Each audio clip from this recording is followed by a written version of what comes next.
Assalamualaikum warahmatullahi wabarakatuh. Sahabat Ada Islami yang saya hormati, pengertian kurban secara lengkap. Setiap tanggal 10 Dzulhijjah, semua umat Islam yang tidak melaksanakan haji merayakan Hari Raya Idul Adha.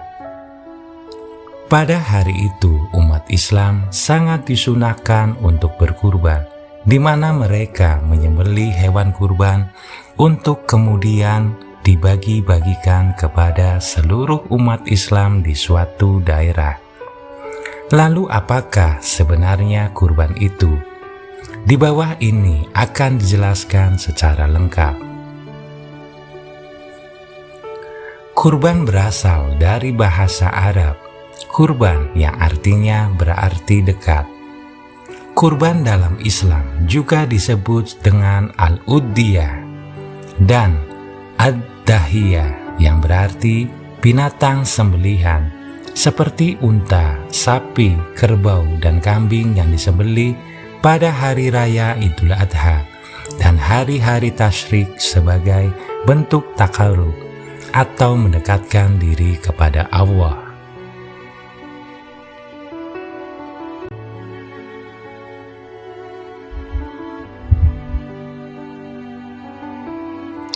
Dalil disyariatkannya kurban. Allah Subhanahu wa Ta'ala telah mensyariatkan kurban dengan firman-Nya, "Sesungguhnya kami telah memberikan kepadamu nikmat yang banyak, maka dirikanlah sholat karena Tuhanmu dan berkorbanlah. Sesungguhnya orang-orang yang membencimu dialah yang terputus." Quran Surah Al-Kautsar ayat 1 hingga ayat 3. Dan telah kami jadikan untuk kamu unta-unta itu sebagai syiar Allah. Kamu banyak memperoleh kebaikan daripadanya. Maka sebutlah nama Allah ketika kamu menyembelihnya. Quran Surah Al-Hajj ayat 36. Keutamaan ibadah kurban. Dari Aisyah RA, Nabi Shallallahu Alaihi Wasallam bersabda, "Tidak ada suatu amalan pun yang dilakukan oleh manusia pada hari raya kurban yang lebih dicintai Allah Subhanahu wa Ta'ala dari menyembelih hewan kurban. Sesungguhnya hewan kurban itu kelak pada hari kiamat akan datang beserta tanduk-tanduknya, bulu-bulunya, dan kuku-kukunya. Dan sesungguhnya sebelum darah kurban itu menyentuh tanah, ia pahalanya telah diterima di sisi Allah. Maka beruntunglah kalian semua dengan pahala kurban itu." Hadis riwayat Tirmizi.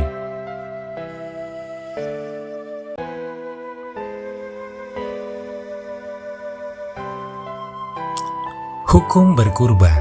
Ibadah kurban hukumnya sunnah muakkadah, sunnah yang sangat dianjurkan. Bagi orang yang mampu melakukannya, lalu ia meninggalkan hal itu, maka ia dihukumi makruh. Hal ini berdasarkan hadis yang diriwayatkan oleh Bukhari dan Muslim, bahwa Nabi Shallallahu Alaihi Wasallam pernah berkurban dengan 2 kambing kibasi yang sama-sama berwarna putih, kehitam-hitaman, dan bertanduk. Beliau sendiri yang menyembelih kurban tersebut dan membacakan nama Allah serta bertakbir waktu memotongnya. Dan Ummu Salamah RA, Nabi Shallallahu Alaihi Wasallam bersabda, Dan jika kalian telah melihat hilal, tanggal masuknya bulan Dzulhijjah, dan salah seorang di antara kamu ingin berkurban, maka hendaklah ia membiarkan rambut dan kukunya. Hadis riwayat Muslim.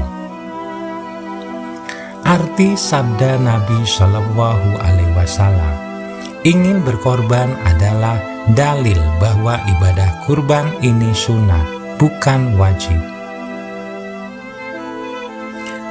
Diriwayatkan dari Abu Bakar dan Umar radhiyallahu anhu bahwa mereka berdua belum pernah melakukan kurban untuk keluarga mereka berdua, lantaran keduanya takut jika perihal kurban itu dianggap wajib.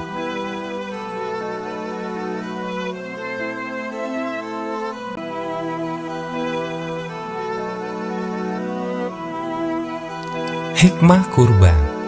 Ibadah kurban disyariatkan Allah untuk mengenang sejarah Idul Adha sendiri yang dialami oleh Nabi Ibrahim alaihissalam, dan sebagai suatu upaya untuk memberikan kemudahan pada hari Id, sebagaimana yang disabdakan oleh Rasulullah Shallallahu Alaihi Wasallam. Hari-hari itu tidak lain adalah hari-hari untuk makan dan minum, serta berzikir kepada Allah Azza wa Jalla. Binatang yang diperbolehkan untuk kurban. Binatang yang boleh untuk kurban adalah onta, sapi, kerbau, dan kambing. Untuk selain yang 3 jenis ini tidak diperbolehkan. Allah Subhanahu wa Ta'ala berfirman, supaya mereka menyebut nama Allah terhadap binatang ternak yang telah dianugerahkan Allah kepada mereka. Quran Surah Al-Hajj ayat 34. Dan dianggap memadai berkurban dengan domba yang berumur setengah tahun, kambing Jawa yang berumur 1 tahun, sapi yang berumur 2 tahun, dan unta yang berumur 5 tahun, baik itu jantan atau betina. Hal ini sesuai dengan hadis-hadis di bawah ini. Dari Abu Hurairah radhiyallahu anhu berkata, aku pernah mendengar Rasulullah Shallallahu Alaihi Wasallam bersabda, binatang kurban yang paling bagus adalah kambing yajaza, Paul atau berumur 1 tahun. Hadis riwayat Ahmad dan Tirmizi. Dari Uqbah bin Amir radhiyallahu anhu, aku berkata, wahai Rasulullah Shallallahu Alaihi Wasallam, aku mempunyai jasa. Rasulullah Shallallahu Alaihi Wasallam menjawab, berkurbanlah dengannya.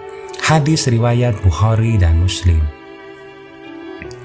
Dari Jabir radhiyallahu anhu, Rasulullah Shallallahu Alaihi Wasallam bersabda, janganlah kalian mengorbankan binatang kecuali yang berumur 1 tahun ke atas. Jika itu menyulitkanmu, maka sembelihlah domba jazza.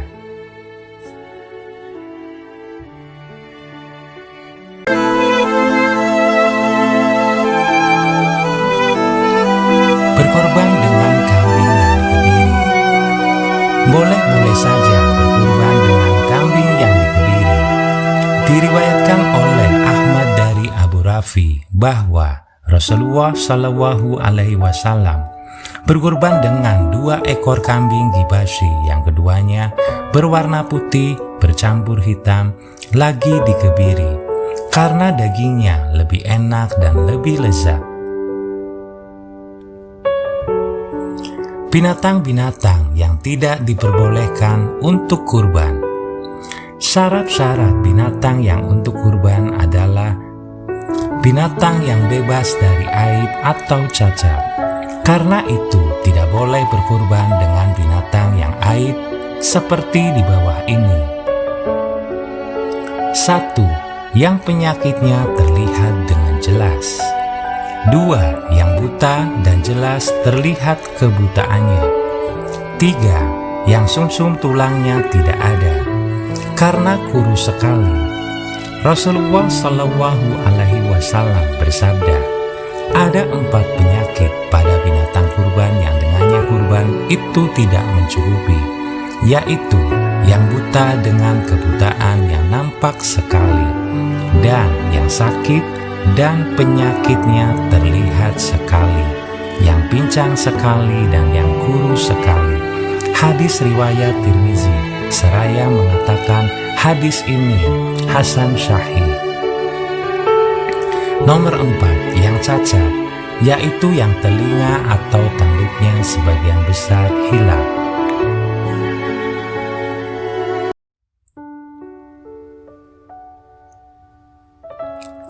Selain binatang 5 di atas, ada binatang-binatang lain yang tidak boleh untuk kurban, yaitu 1. Hatma, ompong gigi depannya seluruhnya. 2. Asma, yang kulit tanduknya pecah. 3. Umya, buta. 4. Ta'ula, yang mencari makan di perkebunan, tidak digembalakan. 5. Jarba, yang banyak penyakit kudisnya. Juga tidak mengapa berkurban dengan binatang yang tak bersuara, yang buntutnya terputus, yang bunting, dan yang tidak ada sebagian telinga atau sebagian besar bokongnya tidak ada. Menurut yang tersahih dalam mazhab Syafi'i, bahwa yang bokong atau pantatnya terputus tidak mencukupi, begitu juga yang puting susunya tidak ada, karena hilangnya sebagian organ yang dapat dimakan. Demikian juga yang ekornya terputus. Imam Syafi'i berkata, kami tidak memperoleh hadis tentang gigi sama sekali. Waktu penyembelihan hewan kurban. Untuk kurban diisyaratkan tidak disembelih sesudah terbit matahari pada hari Idul Adha. Sesudah itu boleh menyembelihnya di hari mana saja yang termasuk hari-hari tasyrik, baik malam ataupun siang. Setelah 3 hari tersebut, tidak ada lagi waktu penyembelihannya. Dari Al-Bara radhiyallahu anhu, Nabi Shallallahu Alaihi Wasallam bersabda, sesungguhnya yang pertama kali kita lakukan pada hari ini, Idul Adha, adalah kita sholat. Kemudian kita kembali dan memotong kurban. Barang siapa melakukan hal itu, berarti ia mendapatkan sunnah kami. Dan barang siapa yang menyembelih sebelum itu, maka sembelihan itu tidak lain hanyalah daging yang ia persembahkan kepada keluarganya, yang tidak termasuk ibadah kurban sama sekali.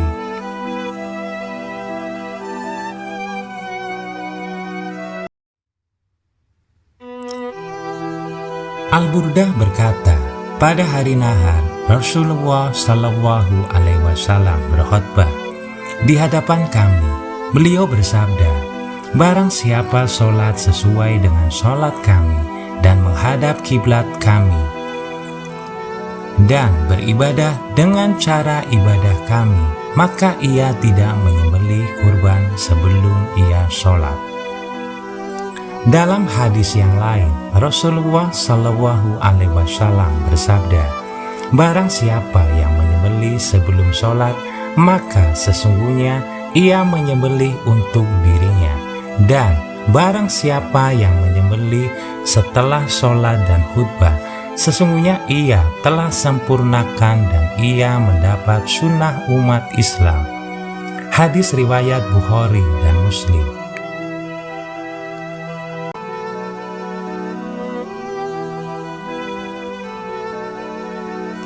Bergabung dalam berkurban. Dalam berkurban dibolehkan bergabung jika binatang korban itu berupa onta, sapi, kerbau. Karena sapi, kerbau, atau unta berlaku untuk 7 orang jika mereka semua bermaksud berkurban dan bertakarub kepada Allah Subhanahu wa Ta'ala. Dan Jabir radhiyallahu anhu berkata, kami menyembelih kurban bersama Nabi Shallallahu Alaihi Wasallam di Hudaybiyah seekor unta untuk 7 orang, begitu juga sapi dan kerbau. Hadis riwayat Muslim, Abu Daud dan Tirmizi. Pembagian daging kurban disunahkan bagi orang yang berkurban memakan daging kurbannya, menghadiahkannya kepada para kerabat dan menyerahkannya kepada orang-orang fakir. Rasulullah Shallallahu Alaihi Wasallam bersabda, makanlah dan berilah makan kepada fakir miskin dan simpanlah. Dalam hal ini, para ulama mengatakan yang afdol adalah memakan daging itu sepertiga, menyedekahkannya sepertiga, dan menyimpannya sepertiga.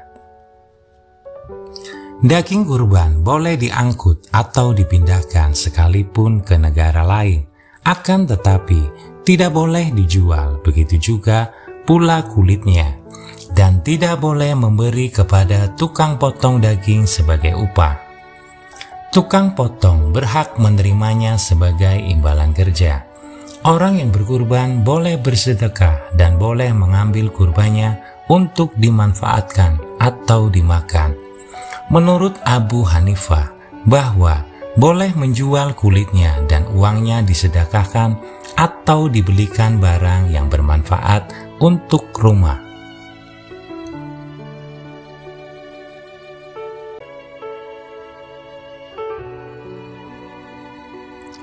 Orang yang berkurban menyembelihnya sendiri.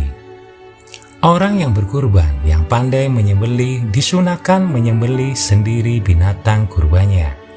Ketika menyembelih disunahkan membaca Bismillahi Allahu Akbar, Allahumma hadza'an, dengan nama Allah dan Allah Maha Besar. Ya Allah, kurban ini dari ini, sebutkan namanya. Karena Rasulullah Shallallahu Alaihi Wasallam menyembelih seekor kambing gibasi dan membaca Bismillahi wallahu akbar, Allahumma hadza anni wa an man lam yudahi min umati, dengan nama Allah dan Allah Maha Besar. Ya Allah, sesungguhnya kurban ini dariku, dari umatku yang belum berkurban. Hadis riwayat Abu Daud dan Tirmizi. Jika orang yang berkurban tidak pandai menyembelih, hendaknya dia menghadiri dan menyaksikannya penyembelihannya. Dari Abu Sa'id Al-Khudri radhiyallahu anhu, Rasulullah Shallallahu Alaihi Wasallam bersabda, wahai Fatimah, bangunlah dan saksikanlah kurbanmu, karena setetes darahnya akan memohon ampunan dari setiap dosa yang telah kau lakukan. Dan bacalah, sesungguhnya sholatku, ibadahku, korbanku, hidupku, dan matiku untuk Allah, Tuhan semesta alam. Dan untuk itu aku diperintah, dan aku adalah orang-orang yang pertama-tama menyerahkan diri kepada Allah. Seorang sahabat lalu bertanya, wahai Rasulullah Shallallahu Alaihi Wasallam, apakah ini untukmu dan khusus keluargamu atau untuk kaum muslimin secara umum? Rasulullah Shallallahu Alaihi Wasallam menjawab, bahkan untuk kaum muslimin umumnya.